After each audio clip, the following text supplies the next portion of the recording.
জয় গুরু, সবাইকে জয় গুরু। বন্দে পুরুষোত্তমম। পরম প্রেমময় শ্রী শ্রী ঠাকুর অনুকূলচন্দ্র আমার, শুধু তিনি কেন, যুগে যুগে যিনি আসেন এই ধরাধামে, নাম নিয়ে আসেন মানুষের মঙ্গলের জন্য, কল্যাণের জন্য।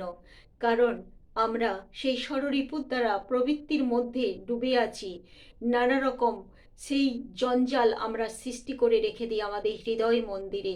আমাদের তাই আমাদেরকে জাগ্রত করার জন্য, যে আমরা যেন উন্নত মানুষ, মানব, এই যে জীব, শ্রেষ্ঠ মানব জীব, তারা যেন আরো আরো উন্নত হতে পারে, তার জন্যই তিনি নাম নিয়ে আসেন যুগে যুগে। যাতে আমরা না সেই পশুর সমান হয়ে যাই। পশুরাও যা করে, আমরাও যদি তার মধ্যেই নিজেদের জীবনকে সীমিত রাখি, তাহলে তো পশুর সমান হয়ে যাবে আমাদের জীবন।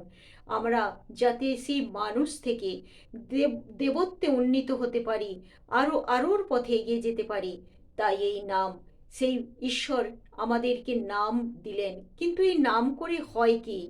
যত আমরা নামময় হব, নাম করব, নাম মানে নম হওয়া, মানে তার কাছে সেই নত হওয়া। এই নাম করতে করতে করতে করতে আমরা কিন্তু, এই নাম মানে মন্ত্র, মন্ত্র যখন আমরা করতে করতে মন্ত্রটাকে সিদ্ধ করে ফেলি, তখন কি হয়? আমরা কিন্তু সিদ্ধ হয়ে উঠি। বলে না সিদ্ধ কাম হয়ে গেছে। তো সিদ্ধ কাম হলে কি হয়?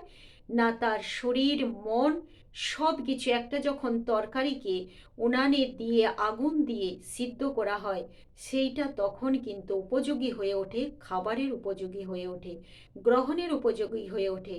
ঠিক একইভাবে যখন আমরা নাম সিদ্ধ হয়ে উঠি, তখন কি হয়? আমার শরীর, মন নরম হয়ে ওঠে। মানে সে নম্র হয়, সে ভদ্র হয়, সে বিনয়ী হয়। কথাবার্তা, চাল চলনে তার মধ্যে সেই বিনয়ীর ভাব ফুটে ওঠে। সে যে প্রকৃত ধর্ম গ্রহণ করেছে, ঈশ্বর তাকে পেয়ে বসেছে, তার আচরণ দেখলে বোঝা যায়। আর সেই জন্যই কিন্তু মন্ত্র সাধন করতে হয়।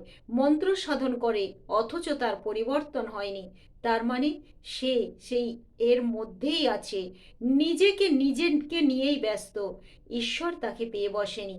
যেদিন কাউকে ঈশ্বর পেয়ে বসে, সে কিন্তু বিনয়ী, নম্র, ভদ্র হবেই হবে। অহংকার তার মধ্যে কোনো মতেই থাকবে না, তার মধ্যে ক্রোধ থাকবে না, তার মধ্যে হিংসা থাকবে না। এই কথাটা আমি নিজের কথা নয়, প্রিয় পরম আমার বলেছেন, যে প্রকৃত যে মন্ত্র সিদ্ধ হবে, সে কিন্তু এমন হয়ে উঠবেই উঠবে। তো আর কি হয় মন্ত্র জপ করার পর? শ্রী শ্রী ঠাকুর বললেন যে এই মন্ত্র জপ করার পর তার শরীরে একটা শক্তি সঞ্চার হয়। সে এই মন্ত্রের ভীষণ ক্ষমতা, যে সেই ক্ষমতা বলে, সে সেটাকে যদি ভালোর দিকে, ভালো কাজে লাগায়, তাহলে সে ভালো কিছু পায়। আর যদি মন্দ দিকে তার মতি হয়, তাহলে কিন্তু মন্দই ঘটে যায়। যেমন উদাহরণ দিলে সবাই বুঝতে পারবে, সেই রাবণ, হেও কিন্তু সাধনা করেছিল, শিবের কাছে সাধনা করে বলেছিল যে ত্রিভুবনে সে যেন বিশ্বজয়ী বীর হতে পারে, তার মধ্যে এতখানি এতখানি পাওয়ার, এতখানি শক্তি যেন আসে।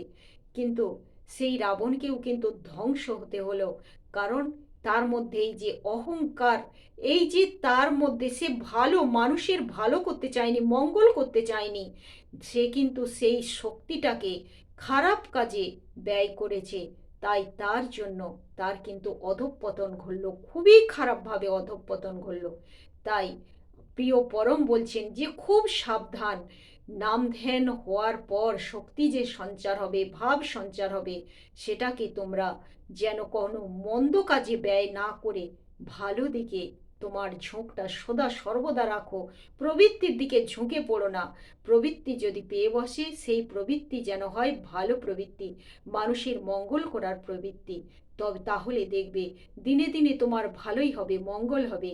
আর যদি তোমার এই নাম ধ্যান করে শক্তি সঞ্চার করলে, ভাবের উচ্ছ্বাস হলো, অনেক কিছু হলো, হওয়ার পর সেটাকে তুমি মন্দ কাজে ব্যবহার করলে, তুমি 1 ঘন্টা হয়তো 2 ঘন্টা নাম করছো, আর অন্য সময় 24 ঘন্টা পরচর্চা, পরনিন্দা, খারাপ কাজে ব্যয় করছো, তাহলে কি হবে?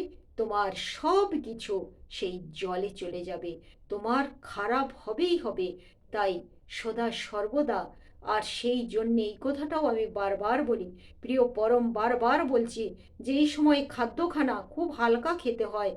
যদি সাত্বিক আহার না করা যায়, তা থেকে কিন্তু সেই ক্রোধ, অহংকার, কাম, এইগুলো থেকে কিন্তু, হিংসা থেকে মানুষ বেরিয়ে আসতে পারে না।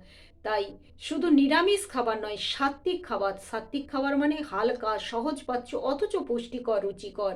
সেই অতিরিক্ত নিরামিষ খাচ্ছি বলে অতিরিক্ত তেল, ঝাল, মশলা, ভাজা, রাজস্বিক খাবার, তামসিক খাবার, সেগুলি কিন্তু আবার আমাদের মধ্যে সেই তমসাচ্ছন্ন ভাব এনে দেয়। তাই এগুলি আমাদেরকে মেনে ভেবে চিনতে, আমার প্রিয় পরম যে কথা বললেন, সে কথা সবাইয়ের জন্যই আমি আজ আলোচনা করলাম, যে আমরা নাম ধ্যান করার পর যে শক্তি সঞ্চয় হয়, সেই শক্তিকে আমরা বাজে কাজে ব্যয় করব না, ভালো কাজে ব্যয় করব।